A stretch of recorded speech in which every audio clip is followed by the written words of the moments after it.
Today I want to show you a very unique way to get rid of that really stubborn belly fat.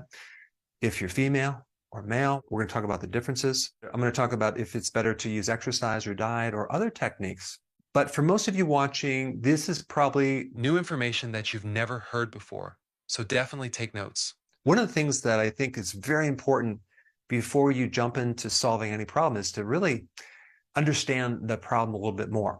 So when we're dealing with belly fat, we're dealing with, there's different names for it: central obesity, visceral fat, abdominal obesity. There's a lot of different names for this belly fat.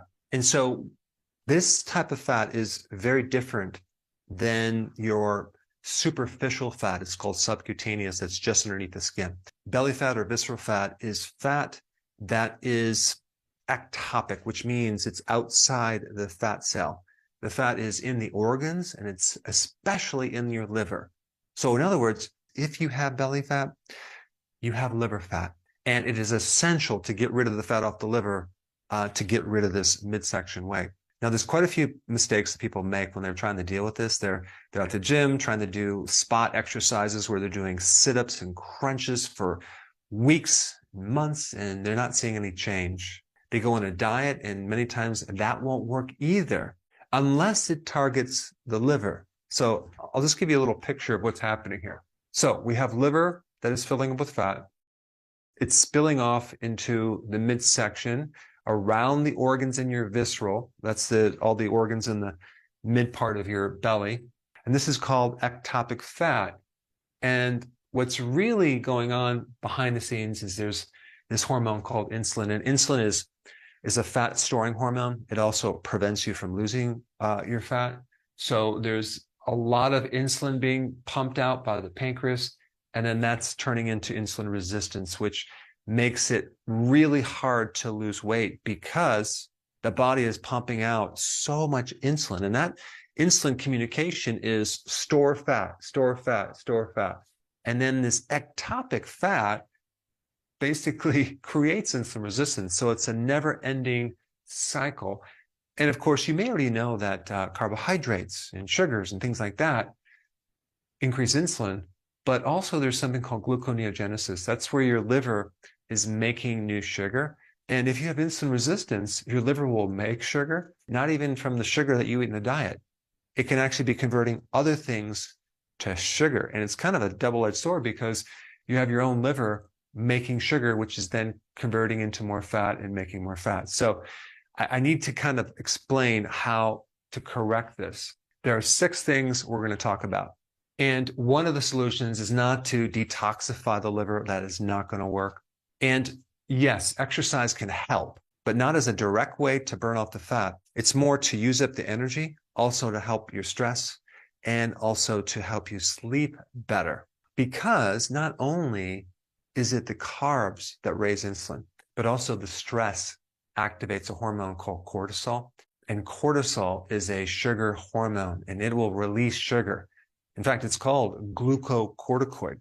If you take a look at some of the synthetic versions of cortisol that they use as medications, like prednisone for all sorts of inflammatory conditions, if you look at the side effects, it's major weight gain, especially in your midsection.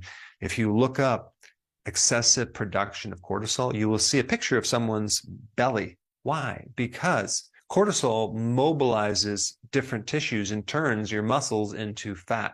So let me just talk about this right now, reducing stress, but with more sleep through the type of exercise that I did a whole video on this, aerobic exercise. I don't know if you can see that. No, you can't see that. So I'm going to write down right here, aerobic.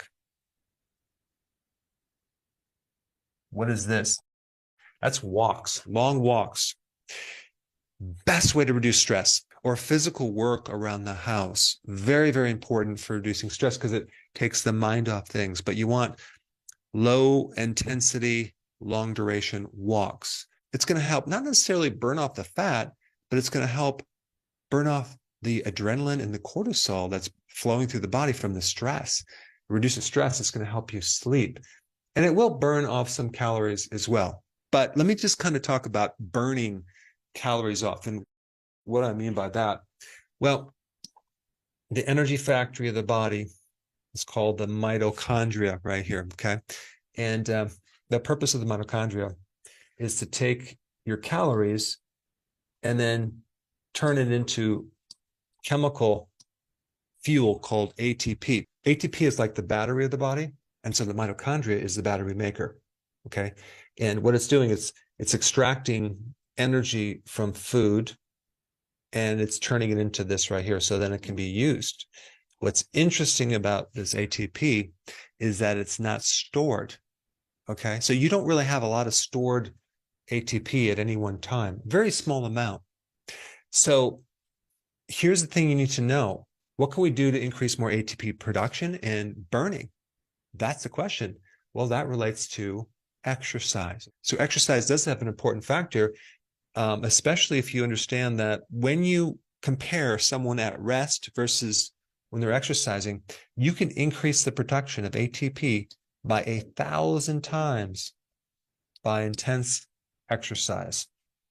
So I do recommend doing periodic intense exercise. It's called high intensity interval training with the walking for various reasons. One is to start using up some of this energy right here. We want to use up the fat right here, right?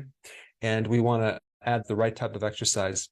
And we want to do high intensity, full body type exercise. You can do sprinting up a hill. You can do spin bike. You can do weights, any type of exercise that will increase a great amount of demand for energy. And then that's going to tap into your reserve, which is the midsection fat over here. A couple things you need to know about exercise. You want to make sure you don't overtrain, because if you overtrain, it's going to increase stress. So it's very, very important to exercise like high intensity, maybe 3 times a week, maybe 2 times a week. Recently, I am running up hills for exercise, like really major intense hill running. I think I'll end up doing it maybe twice a week, not 3 times a week, because my body doesn't recover. And I do have a machine or a test to determine that. That's going to be another video. But the point is that it's very easy to overtrain. I will get much better results if I let my body rest in between this high intensity exercise. And plus, the high intensity exercise will stimulate growth hormone, which is the main fat burning hormone, but only if you are sleeping. Okay, so I should put down right here. Wait, you can't see that. Sleep. Okay, sleep to get more. Well, you can't even see that, right? Let's just put it right here. Okay, sleep. So that's really important to help with the stress. Stress and sleep are in the same category. It's gonna really help you, because it's kind of like a foundational thing. If you're not sleeping because you're stressed out, good luck with losing weight. Why? Because the cortisol prevents you from tapping into this fat, and especially if you're trying to get rid of the midsection. Very important, and this is why I'm spending a bit more time on it. All right, number 2, what's happening in your liver is the liver is fatty, and so it's spilling off. So we must use up the fat on your liver, okay? Now, there's 2 things that you can do to get yourself into what's called ketosis, which is a type of fat burning, right? Because when your body burns fat, or when you eat fat, that's mobilized into a more easily packaged type of energy called ketones. That's why your body makes ketones. It can also run on fat fuel as well, but ketones are like a better packaged fat fuel. So there's 2 sources of ketones. One is your own fat, and number 2 is the dietary fat. And here's the thing, to be able to tap into either one of these fats, you must reduce your carbs, right? So the reduction of carbs is important, and you probably already know that. We must reduce the carbs, but reducing the carbs will force your body to either burn fat from the calories that you eat or your own fat. Now, let's talk about, do we want to burn calories from the fat that you eat? Or do we want to burn your own stored fat? Well, that's a easy question. We want to burn our own stored fat. So yes, it is true that the amount of calories of fat on the ketogenic diet are much higher than other diets. But if you are trying to lose weight in your midsection, adding a lot more dietary fat is not going to help you. So I'm going to recommend, especially for this situation, is not to start adding additional fat. Don't go low fat, but don't add a lot of fat. Don't add the MCT oil. Don't add the keto bombs and desserts. Just don't do that, because your body is going to tap into that as fuel and not your own fat. Now, I do recommend for some people to eat more fat to help them be more satisfied so they can actually go longer with intermittent fasting in the beginning of a program. But if we're trying to quickly and rapidly get rid of this midsection fat, you don't want to add a lot of fat to your diet unless you want to maintain your weight. So we want to, right here, reduce dietary fat, okay? But not to the point of going low fat. So don't go below like 75 grams of fat per day. I would just consume your fat from the normal proteins in nature that just come with the fat, whether it's meat, eggs, and things like that. Don't go low fat. Don't eat the egg whites alone. But what we're trying to do is we're trying to force your body to tap into mainly your own fat, okay? So that's number 3. Number 4, the real problem that you have is in the liver, okay? Because the liver is the organ that is overfilled with fat and it's spilling off into the abdominal area. So in other words, you're going to have to do things to get this fat off the liver and heal it and make it really healthy. If it was healthy, chances are it can deal with all this extra fat and not have so much insulin resistance.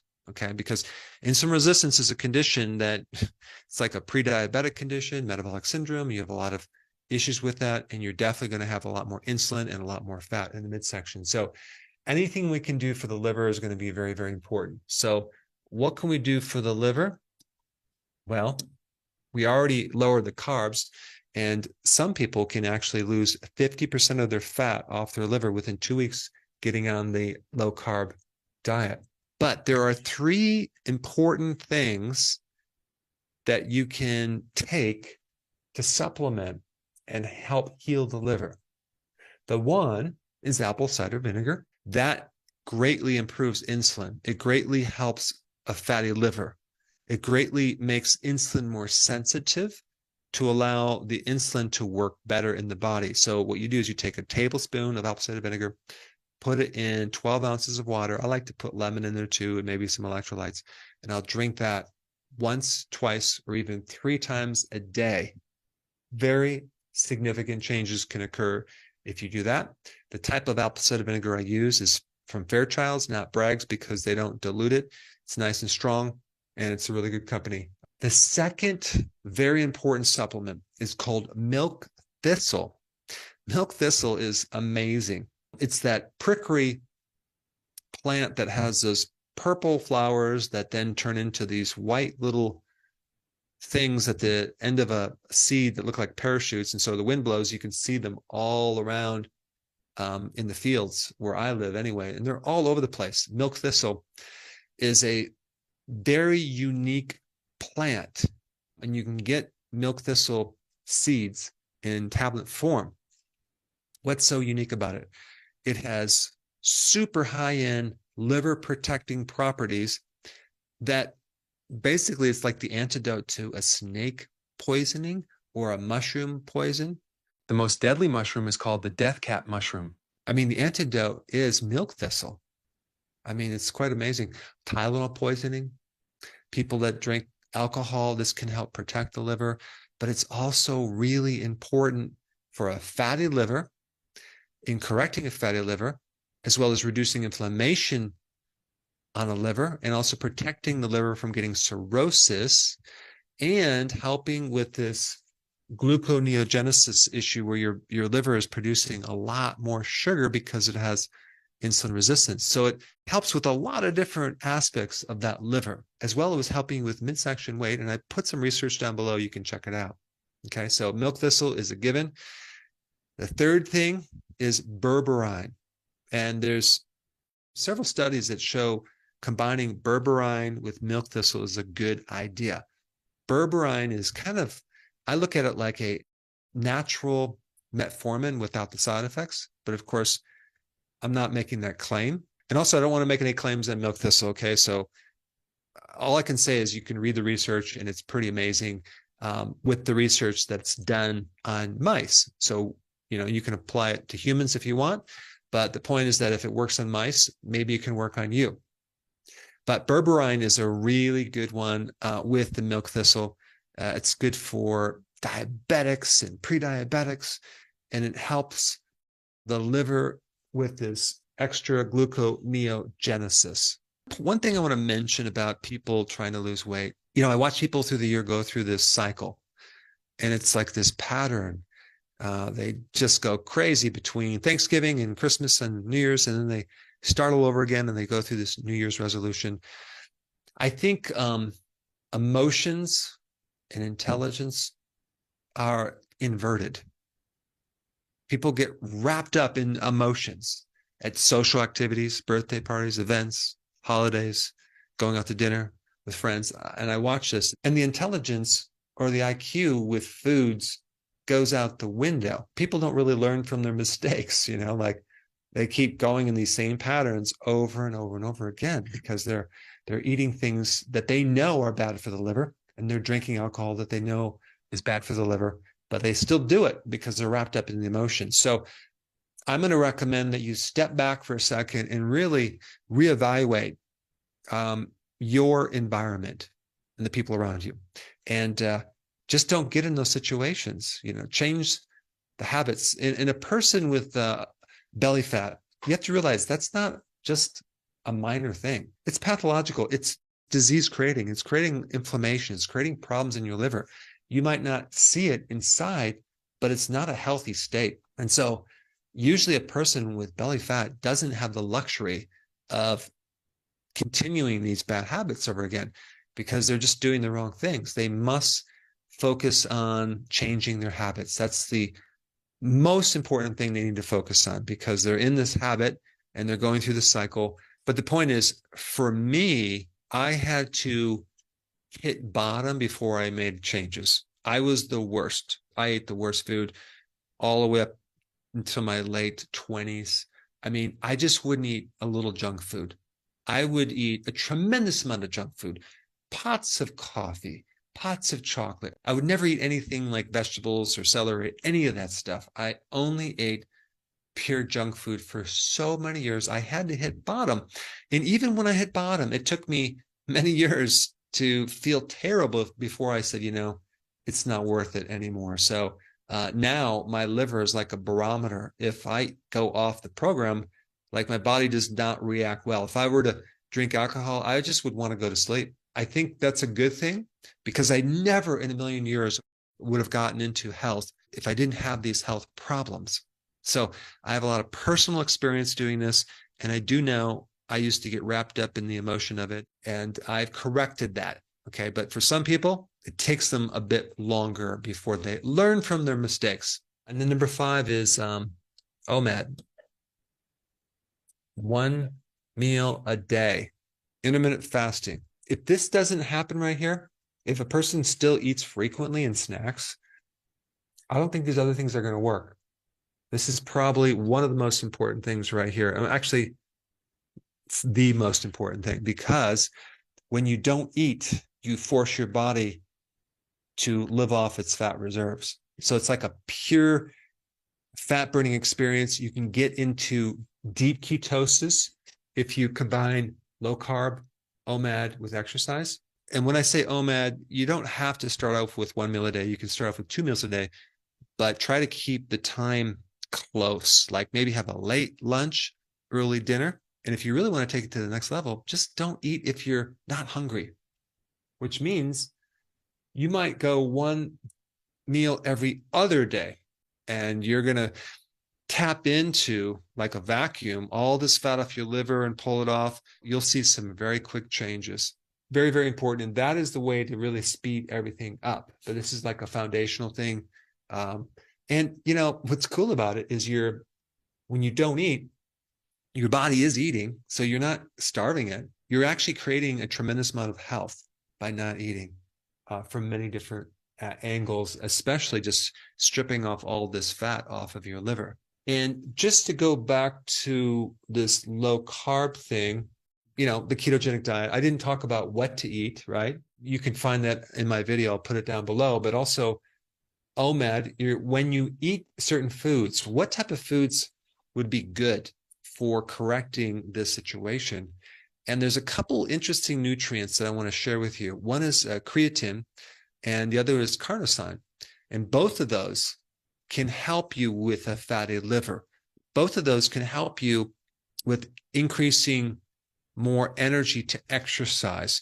Both of those can help you mobilize the fat through the mitochondria down here and produce more ATP efficiently.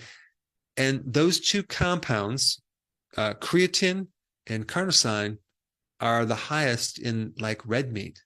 So I would highly recommend doing red meat several times a week, or hamburger, or things like that from a quality source, grass-fed, grass-finished red meat or steak, because you have a lot of factors in there. You have a lot of nutrients.